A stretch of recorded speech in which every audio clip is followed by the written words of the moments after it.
So if your child is sitting here and they're showing signs of depression, like it's time to go and take like a look on like what can parents do to go and help with that situation, and how I feel about like the fact that there's one out of like four youth that will have like lifelong symptoms of these like mental disorders. Even though that it's very depressing, it's very realistic, and it like just proves a lot of stuff that like me personally I see. Absolutely, absolutely. And I'm sorry if y'all are just now hearing us. We were having a little bit of sound difficulty, but we're here now, so you should be able to hear us loud and clear. You didn't really miss much. We were just talking about how we feel knowing that the statistics are saying that 1 in every 4 to 5 youth will meet criteria for a lifetime mental disorder. And that is kind of where we were. And Shay, did you want to chime in on that? Yeah, we look at suicide with our children and we think that sometimes, well, a lot of times our children that commit suicide are children that are less fortunate, you know. We think that the ones that commit suicide are ones that are picked on. But you know what? It's really hard to determine because this soccer player, her name was Katie Myers. She went to Stanford, 22 years old. She killed herself. Did you guys hear that on the news? I've heard that. I'm looking at things that, the people have said about her. Her name is Katie Myers, that everybody's saying she was such full of life. She went to Stanford and she was a senior graduating this year. I'm like, it doesn't get we might think that it doesn't get any better than that. So it's like Morgan said, did it stem from home? Did it stem from pressure? Did it stem from a boyfriend? Did it stem from a girlfriend? You never know what caused this girl to commit suicide. And it's like, I always tell people, nobody never asks you if you're okay because you always present yourself as being a strong person. Right. But, it never hurt to just stop anyone and say, hey, look, sis, are you okay? Hey, bro, you doing good today? I mean, you always look, you have everything going, but are you okay? And that's what this girl had. No one would have even suspected that she would have committed suicide. And like, can I go and branch out about? Go ahead. Okay.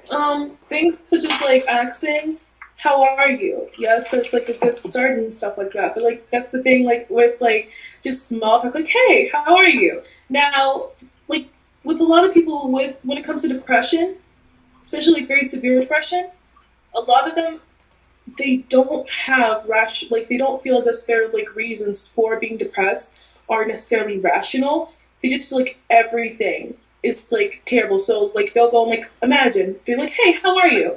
And just like, oh, just I feel really upset. Just like, oh, what's going on? Like, how can I help? And all this other stuff. And they just stop and they're like, if you go and like complain and stuff like that, like for example, Katie Myers' situation, it seemed as if she had everything together and stuff.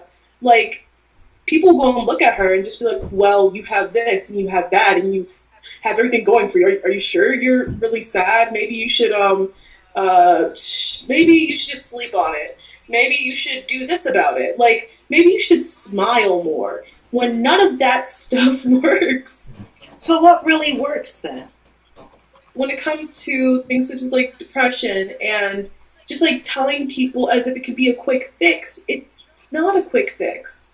Right. Like when people go and you tell them like, oh, well, I'm depressed and all this other stuff, I would first of all recommend, yes, seek help. And even though you're seeking help, that help, it's going to be like hard for it to fully get to you. And some people even need medication. Yeah. I think one of the places...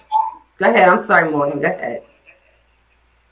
Just like saying like small things like that can be quick fixes for people. Like, oh, well, you should smile more. You should drink more water. Maybe you should do like this about it. Do this activity. Like, you used to like that. But in the eyes of somebody who's depressed, everything just seems not worth it. Yeah. I was going to say, I think one of the areas that we as parents and other people, aunties, grandparents, friends, sister friends. One of the things that we have to start doing is realizing that we cannot determine how you are, as our youth, how you feel. We can't diminish when you say that, hey, I'm struggling, or I'm depressed, or I'm not feeling, because we think in the past we've thought, you've got a roof over top of your head, you got food on your table, you got a bed, you have clothes, I take you shopping, I do this, I do that, I do the third. But you know what? We are living in a different time. We are living, and even now, our oldest is 30 years old. And back in the day, depression was different for them than it is now for, say your age group, Morgan, or, little Mishan, or even Kalia. They have their emotional moments as well. And I think we as parents and the adults around them have to be understanding and take the time. Don't just feel like, I've got this that I'm doing, I got that I'm doing, especially like single parents, you're working two jobs and you're trying to navigate and, raise a whatever, but your children still need you. And listen to them and pay attention when they say that I'm just not myself, or a lot of times they're not going to say it. A lot of times they're not going to say it. We have to be investigative, just like if for our spouses or on our job with our coworkers. Listen, I can tell by the way he texts me something that is something going on with her. We have to be that same way with our children. That's just my thought. And you know what? Before we get off of this, just to piggyback off of what both of you guys were saying, it just goes to show you that no matter how much somebody has, like a lot of these celebrities or famous people with tons of money, and they have the mansions, they have the cars, they have all of these things, they are the main people, who are committing suicide or who are depressed. And so, everybody's scars aren't visible. And so, like you said, being intentional about, checking on your people, not just if you know that somebody is usually bubbly and happy-go-lucky and you start to see, them kind of seeming more lax and dragging around, or even somebody who is always, sharp and their clothes are crisp and they're really kept and shaved, and then they start to just kind of like, look a little unkept and they have the 5 o'clock shadow. There's all kinds of signs, and we're going to talk about that a little bit later in the show. But, just being more intentional and paying attention, because sometimes even if they don't say anything, there are physical changes, there are changes in their behavior. Yeah. There's a lot of signs that are out there and we just miss them. Yes. Absolutely. Yes. All right. Well, let's talk about risk and protective factors. The presence or absence and various combinations of protective and risk factors contribute to the mental health of youth. Identifying protective and risk factors in youth may guide the prevention and the intervention strategies to pursue with them. Protective and risk factors may also influence the course mental health disorders might take if present. There's an extensive list of both, but here are just a few. We're just going to cover just a few.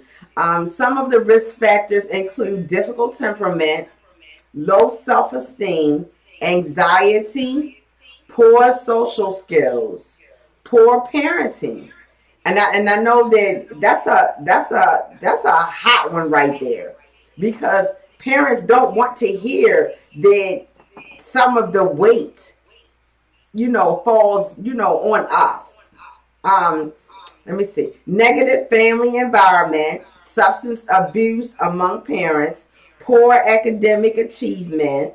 Some protective factors would be high self-esteem, And see, you got to realize that it goes from one extreme to the other. One extreme to the other. Protective factors would be high self esteem, emotional self regulation, good coping skills, problem solving skills, engagement and connections in two or more of the following contexts: with school, with their peers, in athletics, employment, religion, culture. And then there's the family provides structure, limits, rules, monitoring, and predictability. So my question is, what role do you feel that you play in reference to your loved one? On how important do you feel like your role is?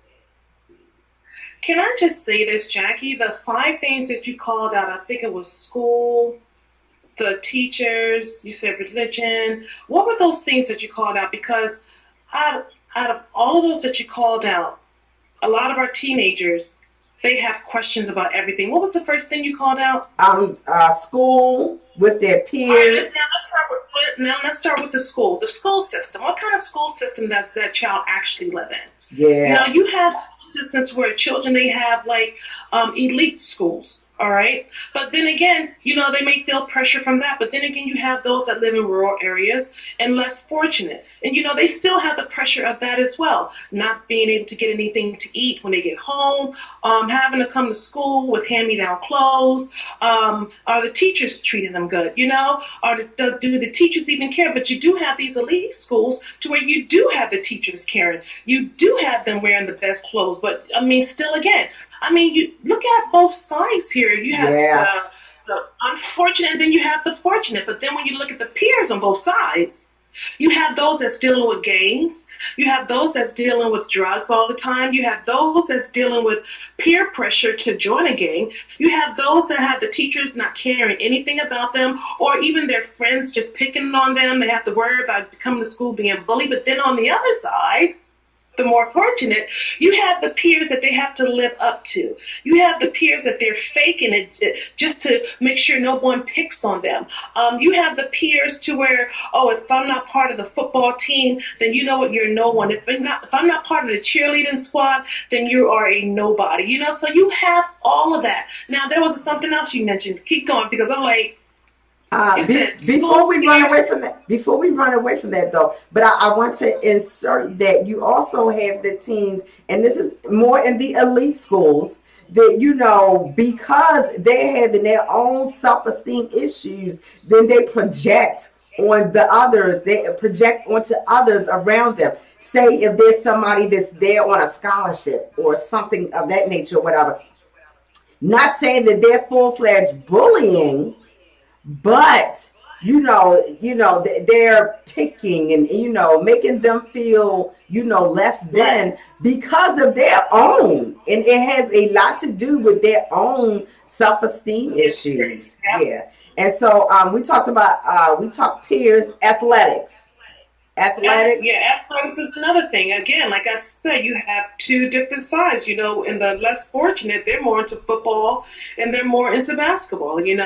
Can you play or cannot you play? My thing is that I don't want to go to college, but I'm gonna go to college because I want to play basketball. Well, you know what? It doesn't matter whether if I get good grades.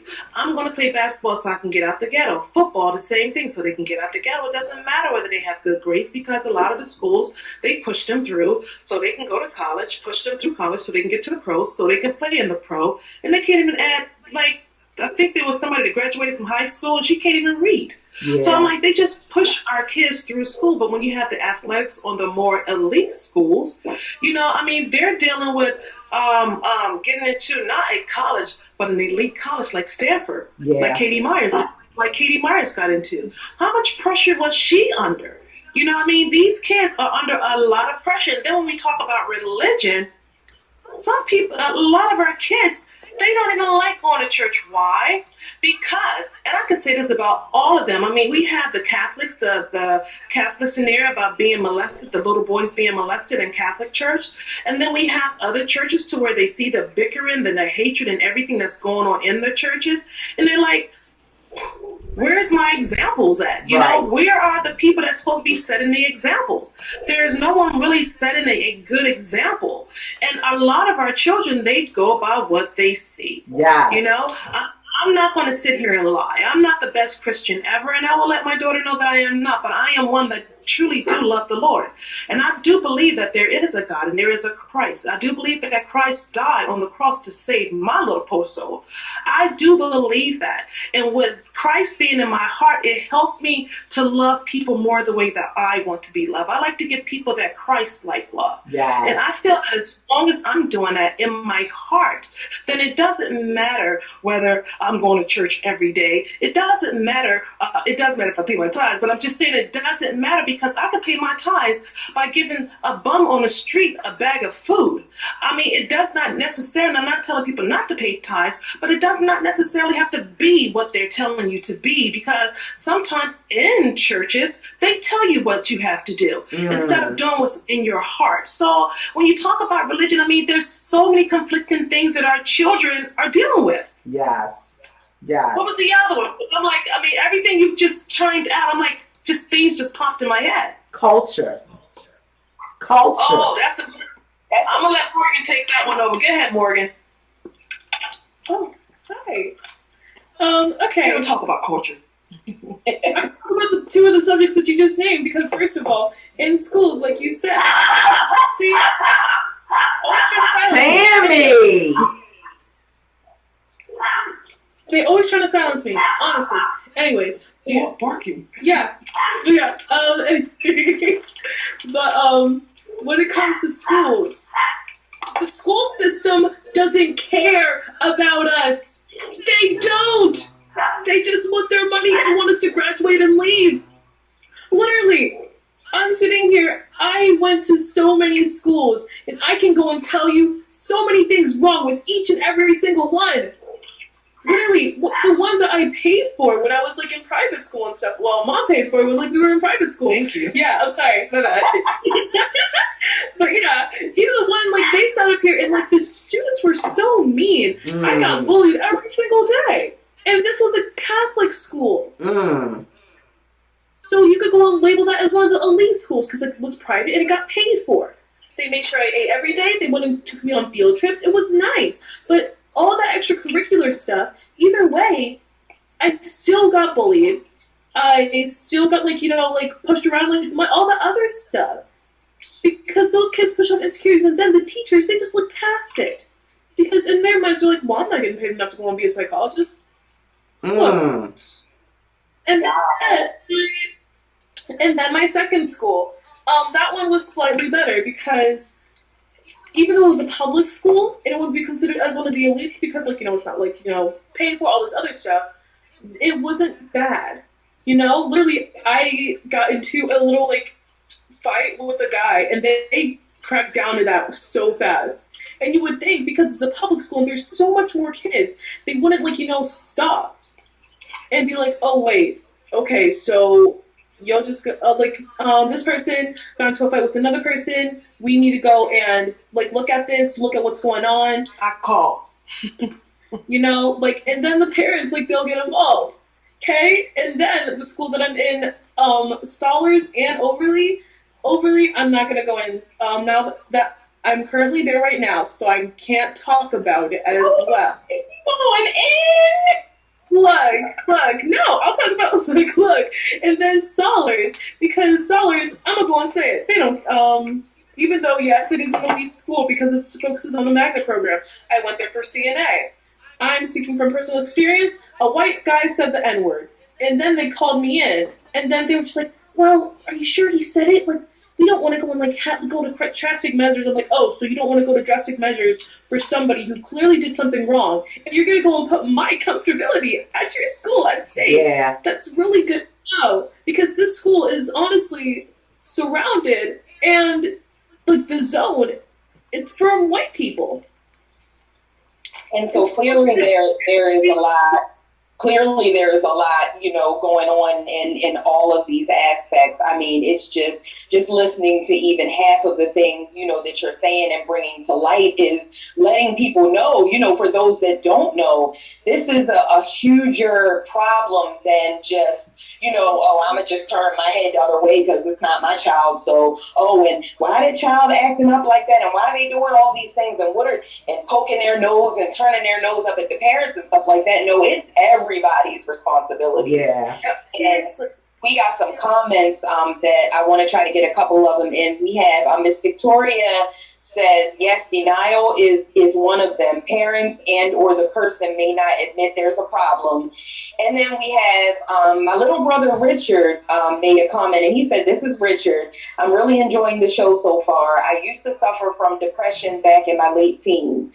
I was at my lowest point to wanting to become suicidal, but God brought me through those very dark times. I got some counseling and a lot of support and prayers. And I just want to say thank you so much for your transparency because, so many people just hide those things and they're afraid to speak out and they're afraid to tell people, even now, as adults, we're afraid to tell people when we're going through things. And it's important because like Shay was saying earlier, we look at people and they seem to have all the things and they seem to be happy and, y'all would look at me right now and not know that I feel like inside my whole world is falling apart. But I mask it well. We all do. We go day to day and we wake up in the morning and we put our face on and we go out and we face the world, and we deal with the things. And then in our quiet space is where they come out, So, yeah. I think we had a couple other comments, but I couldn't see. Yeah. Richard did say, never ever be ashamed or embarrassed to ask for and get the help that you need for any mental issues. I agree, Richard. A closed mouth does not get fed. If you don't ask, and let somebody know, and this is not just to the, this is not just to the teens, but specifically I'm talking to teens right now, and our youth, our children, our youth, no matter what your age is. If you don't let somebody know that you're not okay, it's not always visual to us. So we need you to help us. Let us know I'm not okay. Let us know that, hey, I need somebody to talk to. There are so many people. And a lot of time I know the youth and teens, they don't want to talk to their parents because you feel like your parents just aren't going to understand what Will Smith say, they just don't understand. You feel like your parents just won't understand. Listen, we all have aunties and uncles, whether they blood related or non-blood related, somebody that is close to you that you can trust. Reach out. It's okay. And believe you me when I say this wholeheartedly, we're not going to judge you. We want to help.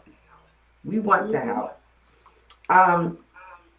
Miss Victoria had another comment. She says, yes, that's what is so important, to have a support group, someone to talk to. Yes, she did say that, it's important to have support groups for the parents, the teachers, and the students. And I know that, cost can be a factor. And that's why, a lot of times people don't, reach out for help or whatever. But, the help is there. Yes, Morgan, I see your hand up. Okay, yes, I wanted to go and talk about how you're just like, well, you need to go and communicate with us. I'm going to go and speak for a lot of teens when I say this.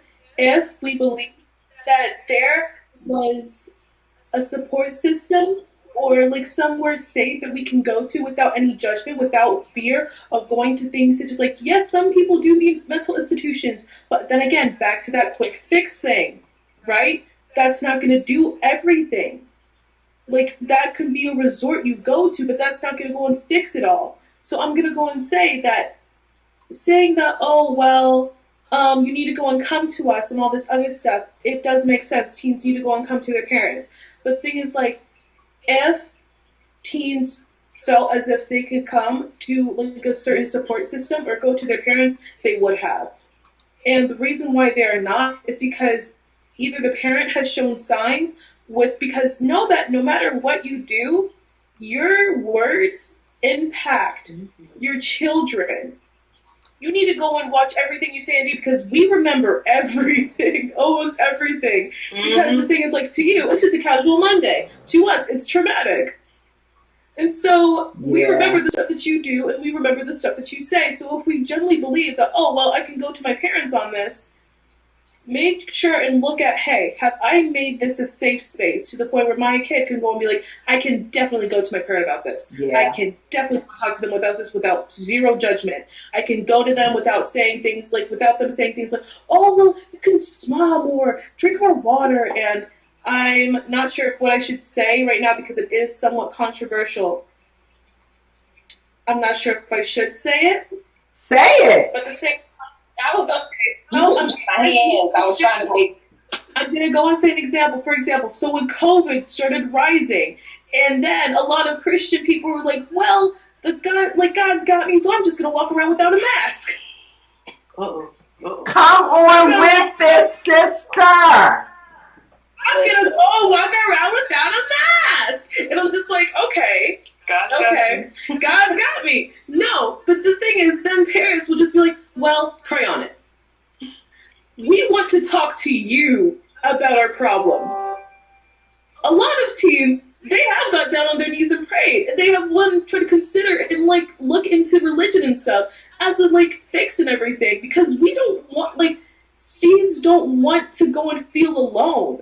So we will go to things such as social media, such as religion, all this other stuff. But the thing is, we are going to you to talk to you.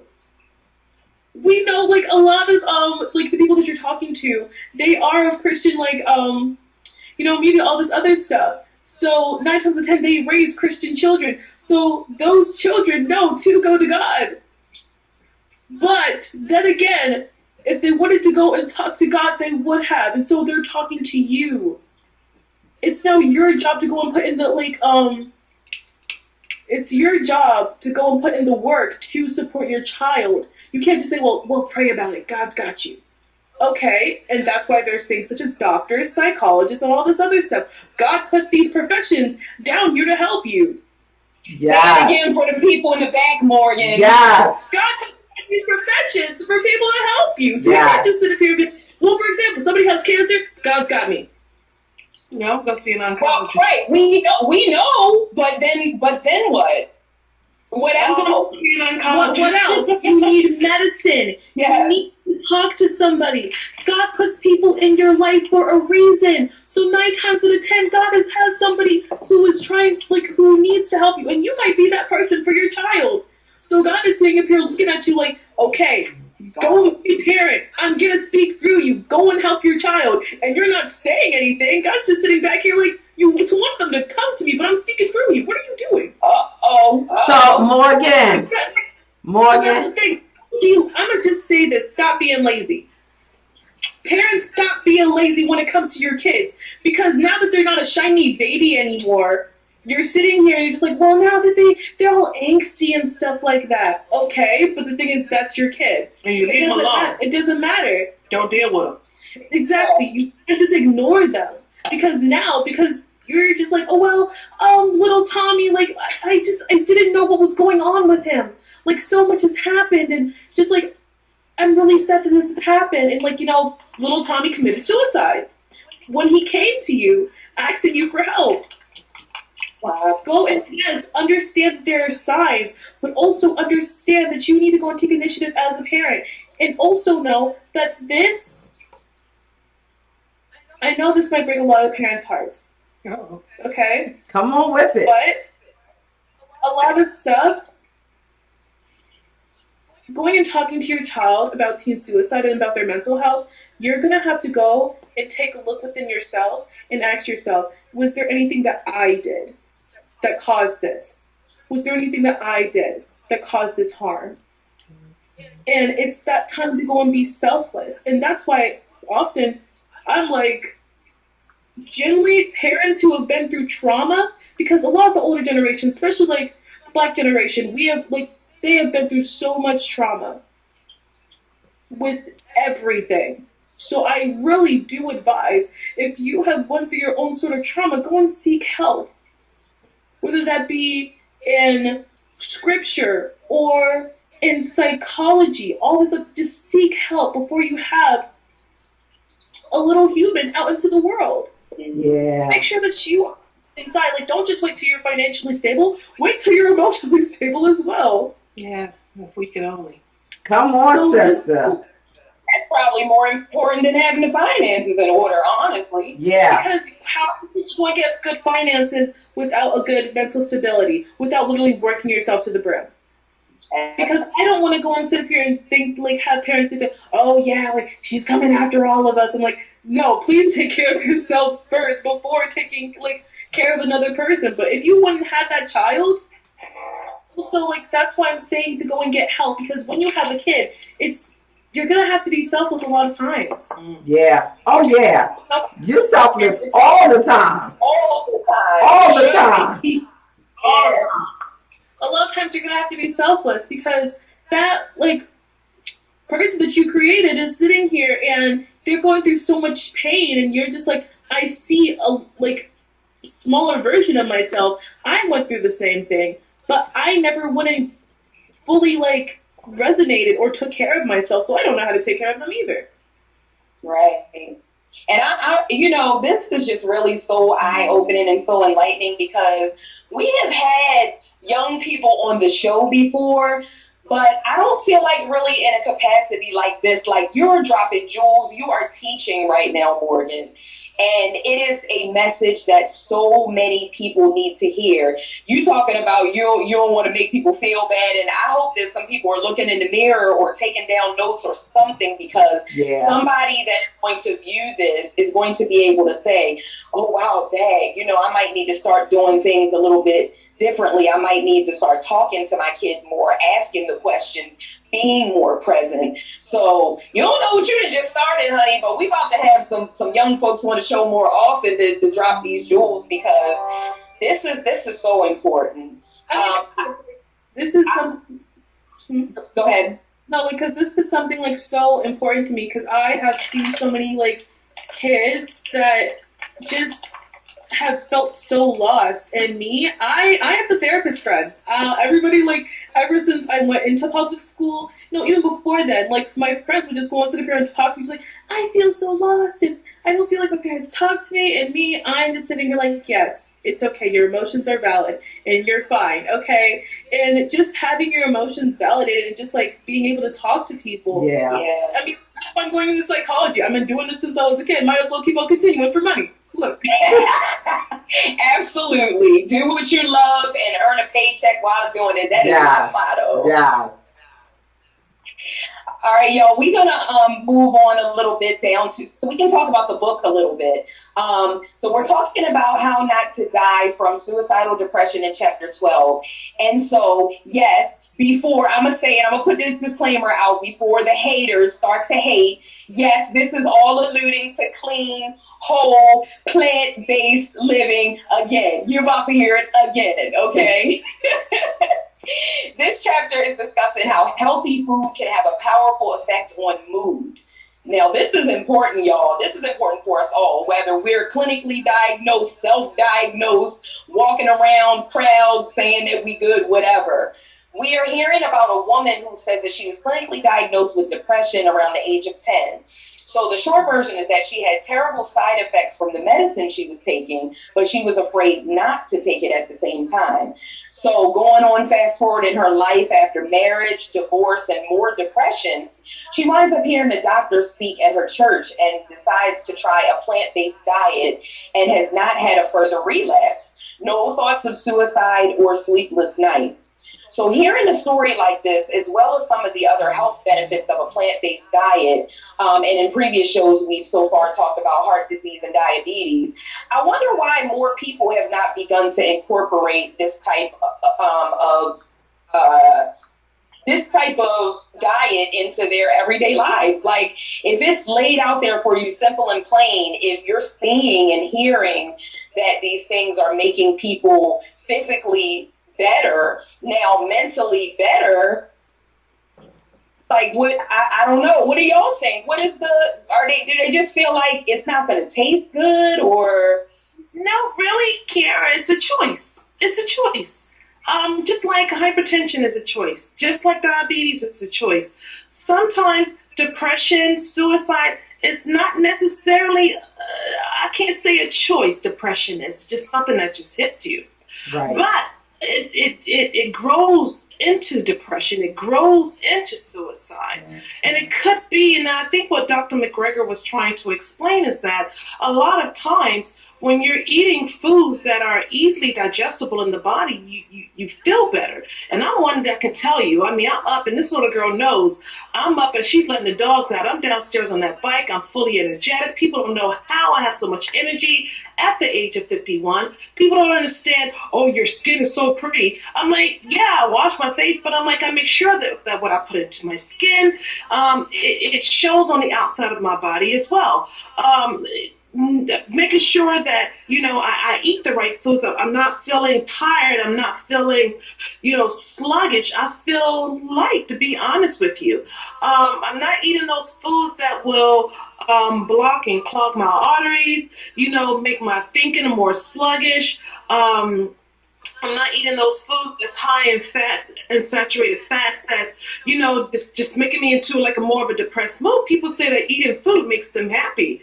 But after you eat the food, then... Maybe for a little while, but ew. Well, it does make you happy for a little while, but then you're sitting there and you're like, oh, God, I just put all this weight back on again. Now you're depressed about it. Mm. So I think mostly what he was saying about that is that, it's okay to do it every now and then, but every then now of eating those wrong type foods. I mean, if you're eating them every day, and you're just constantly getting more and more hypertension, more and more diabetes, more and more weight gain, those things can bring about depression. They can make you think and feel bad about yourself, to where it's like, not saying that everybody have to be plant-based, but again, like I said, if you do it every now and then and try to eat more of the healthier foods, it can bring about a mood change in an individual. I mean, that was my way of thinking of what he was trying to say. Plant-based diet and depression, I really had to listen to him hard to understand how does that really connect. And as I listened, I was like, that kind of makes sense a little, but as I listen more, I'm like, yeah, it does make sense, but other things contribute to the depression as well. It's not that you just ate a cheeseburger and I'm depressed because I ate it. No, you ate the cheeseburger, but then again, you're trying to lose weight and then you're back into that depressed mood again. You're like, you know what, I might as well just give up. I'm just going to have another cheeseburger. Yeah. It's a cycle. You just put yourself more and more and more into depression. Oh, God, I shouldn't have this because I have high blood pressure, but geez, I really want it this time. And then you eat it and you go to the doctor and your pressure's even higher. So when the doctor giving you bad news, of course you're not going to be happy about that. You're going to be depressed about that. But if you're eating the right foods and you go to your doctor and your doctor says, what did you do? Oh my God, you lost like how much weight? And then here you go feeling from here. Did I? Oh my God, I made you. And now you're feeling better about yourself, and that depression that you had, it's no longer there. Yeah. So I think that food does play a major role into depression, to where people eat themselves to death. Yeah. And too, even reading that, I'm just thinking for myself, and y'all know, like, I'm not a pill person. I will sit here and have a headache for days before I take anything. And so just reading that alone, I'm like reading this small section and I'm like, wow, okay, if I was one who was on some type of medication for my mental health, looking at this, I mean, I don't know about everybody else, but I'm like, hey, shoot, if I can change my diet even a little bit and be able to scale back from some of these things, why not? I mean, why not try it? What's the worst that can happen? It's my thought process. Right. So, that's why it's important that we bring these things to the forefront and we talk about these things, because before our show tonight, nobody probably even had any inkling of a clue that that's not to say that food is going to cure your disorder. Some people may have to still stay on the medicine. But if there's a chance that just simply incorporating more plant-based things into your diet can take you from 5 pills to 2, I mean, it's just not, to me, it's a no-brainer. It's a no-brainer. It's a no-brainer. I think one of the things that we're doing it. I'm sorry, go ahead, Jackie. I would say, I think one of the things that has a lot to do with why people won't just take that leap of faith and, just incorporate, the healthier foods in their lifestyle is because they think that my mama did it, my grandmama did it, my daddy did, my auntie, my uncles, they ate like this. This is what I'm used to. If it was good enough for them 18 years ago, then why isn't it not good enough for me now? And I think that we have to take a look at how food is grown now. How food is, developed, and how they, how they feed the food, how they process the food. It's different. The environment is so much different. How much antibodies do they put into these foods to kill germs and disease or whatever? And do you not think that those antibodies are now going into you? What about the steroids? I don't know if you guys, anybody remember Church's Chicken? Church's Chicken from way back in, and the wings, they went from this big to like they were humongous. Why do you think those chicken wings went from a normal average size to being one chicken wing or one chicken leg being the size of the plate? That's what we call pigeon wings. Them ain't chicken. Steroids. They were given steroids. And what are the steroids for? The steroids are to kill the germs and the bacteria or whatever, but it's still growing them. And so now what's happening? Our children are eating, the chicken and the dairy products that came from the chickens. Okay, the eggs, and then now you have the asthma. And all of the kind, the cholesterol, the mucus, everything. And you wonder why our children don't look like children. Our children, I remember going when the children were in Kenwood, I remember going to school to take care of some kind of business at the high school when the boys were at Kenwood. And I go in and I'm walking around and the girls got more tatas and they are bigger than me. That's still now. That's actually middle school. Like little Michelle, right. the kids look like that. Mm-hmm. They look like they get ready to ship off to college or something somewhere, and they're in 6th, 7th, 8th grade. Yes. But it's in the food that we are eating. It's in the food that we are feeding them. And listen, I'm not on here promoting organic, this, that, and the third, because every type of food has its own issues or whatever. But I am saying that I am a living testimony. I am a witness. I'm quiet. Y'all know I'm quiet about what I do in the background. But I feel like what I'm doing is between me and God. If you see me and you look at me and you say, oh, there's something different. Yeah, there's something different because I've been giving up red meat and pork and all that stuff. The only thing I was still holding on to was chicken. And I gave up chicken for Lent. And listen, I'm good, y'all.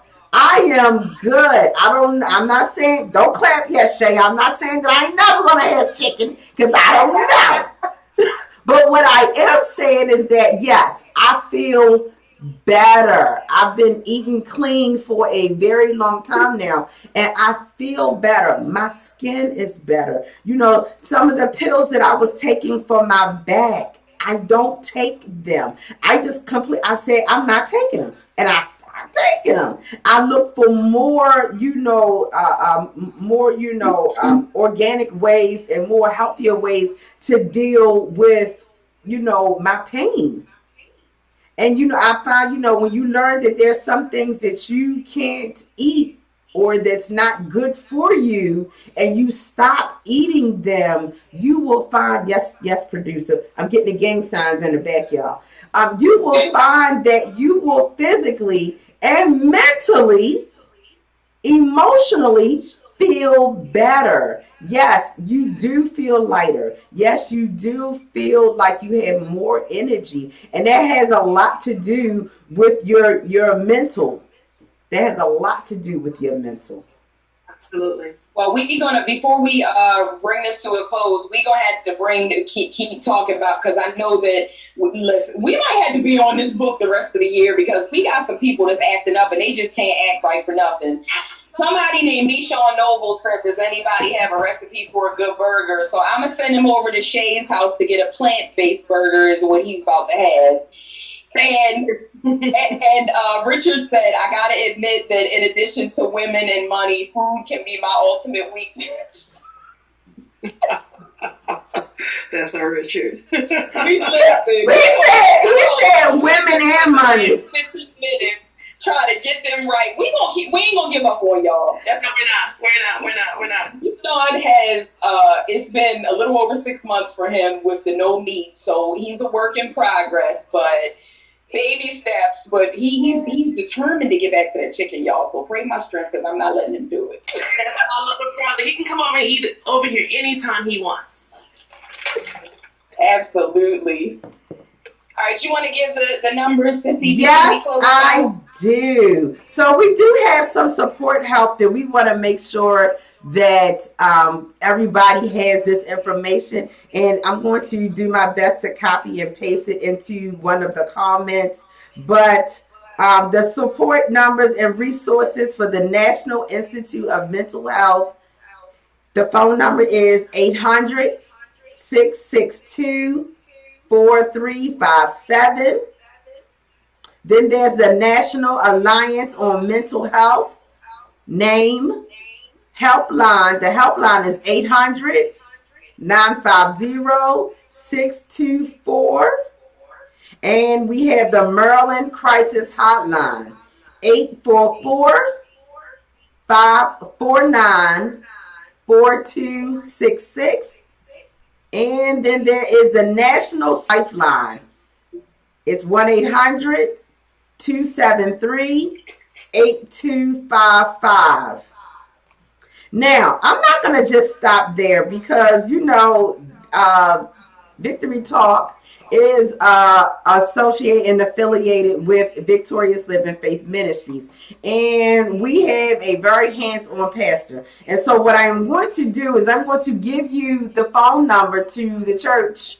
And I'm going to give you the phone number to directly to Pastor Phil.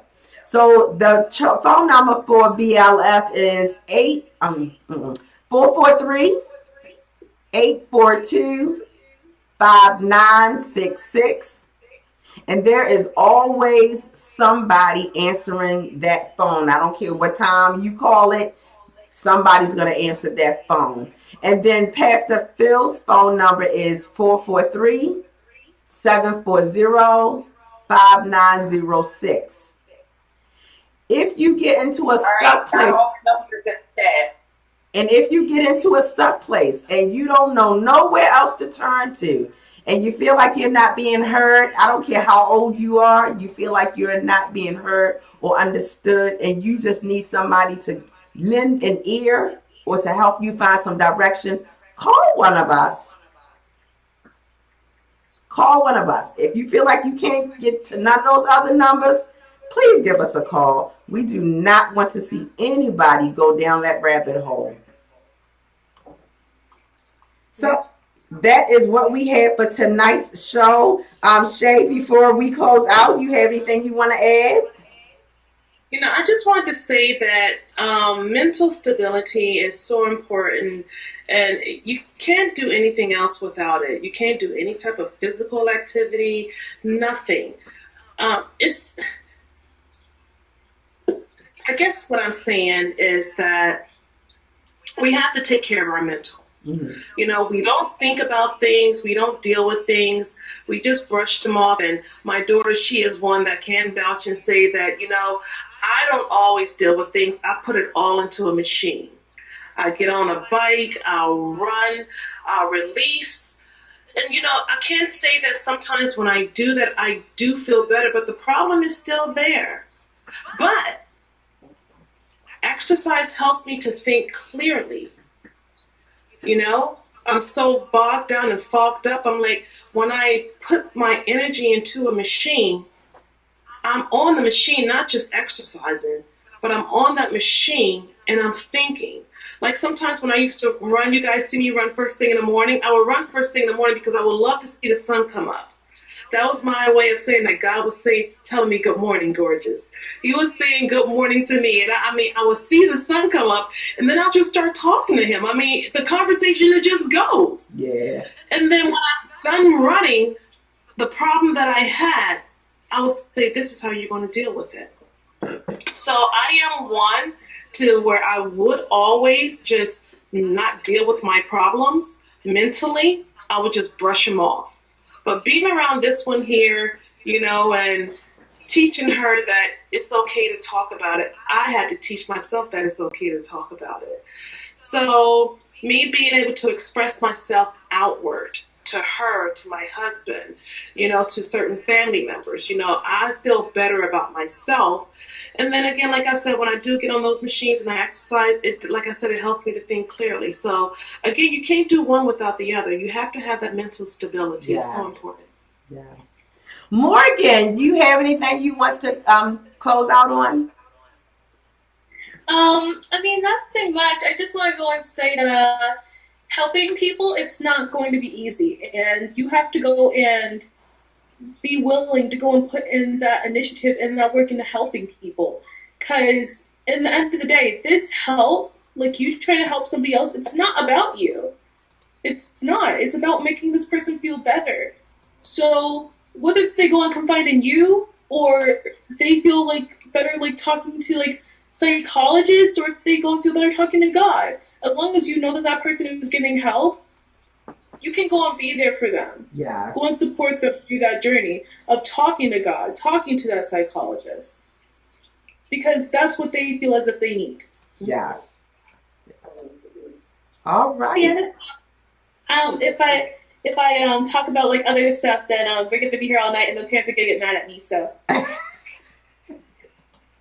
I'm not worried about the parents. What I'm worried about is our producer in the back with the gang signs and Hi, producer. That's kind of she said, "Hi, Pastor Phil." He said, "Anything from you, Key, before we say goodnight, sis?"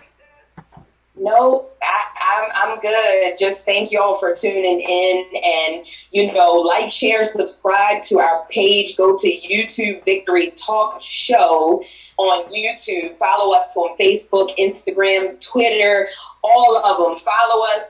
Share, because all jokes aside, this is something for everybody. Every single show that we do, and I know it's lady hosts, you know, so that's what you see. But every single show that we do is for somebody, male, female, young, old, and everybody that falls in between. Yes, yes.